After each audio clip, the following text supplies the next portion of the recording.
एक बार की बात है। एक दिन सूर्य और हवा में अचानक विवाद होने लगा। दोनों इस बात पर बहस करने लगे कि उन दोनों में सबसे अधिक शक्तिशाली कौन है। वायु बड़ी ही घमंडी और जिद्दी स्वभाव की थी। उसे अपनी शक्ति पर बड़ा ही गुरूर था। उसका मानना था कि वह अगर तेज गति से बहने लगे तो बड़े बड़े पेड़ों को उखाड़ सकती है। उसमें मौजूद आर्द्रता नदियों और झीलों के पानी को भी जमा सकती है। अपने इसी घमंड के चलते वायु ने सूर्य से बहस करते हुए कहा, मैं तुमसे ज्यादा शक्तिशाली हूँ। मैं चाहूँ तो किसी को भी अपने झोंके से हिला सकती हूँ।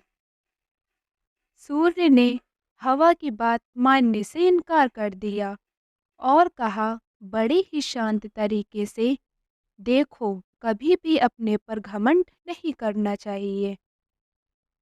हवा यह सुनकर चिढ़ गई और खुद को ज्यादा शक्तिशाली बताती रही।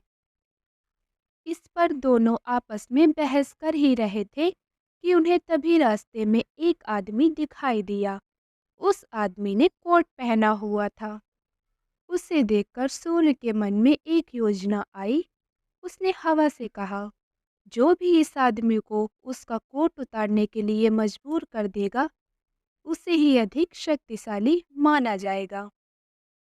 हवा ने बात मान ली और कहा, ठीक है, सबसे पहले मैं कोशिश करूंगी, तब तक तुम बादलों में छिप जाओ। सूर्य बादलों के पीछे छिप गया। फिर हवा बहने लगी।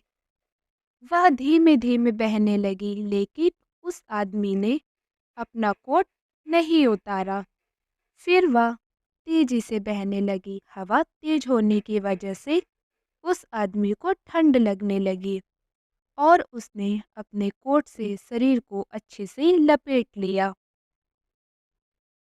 बहुत देर तक ठंडी और तेज हवा बहती रही, लेकिन उस आदमी ने अपना कोट नहीं उतारा। अंत में हवा थककर शांत हो गई। इसके बाद सूर्य की बारी आई। वह बादलों से बाहर निकला और हल्की धूप करके चमकने लगा। हल्की धूप होते ही उस व्यक्ति को ठंड के तापमान से थोड़ी राहत मिली, तो उसने अपना कोट ढीला कर दिया।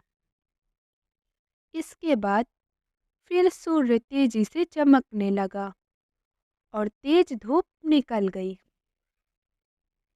तेज धूप होते ही आदमी को गर्मी लगने लगी और उसने अपना कोट उतार दिया। जब हवा ने यह देखा तो वह खुद पर शर्मिंदा होने लगी और उसने सूर्य के सामने अपनी हार मान ली। इस तरह घमंडी वायु का अहंकार भी टूट गया।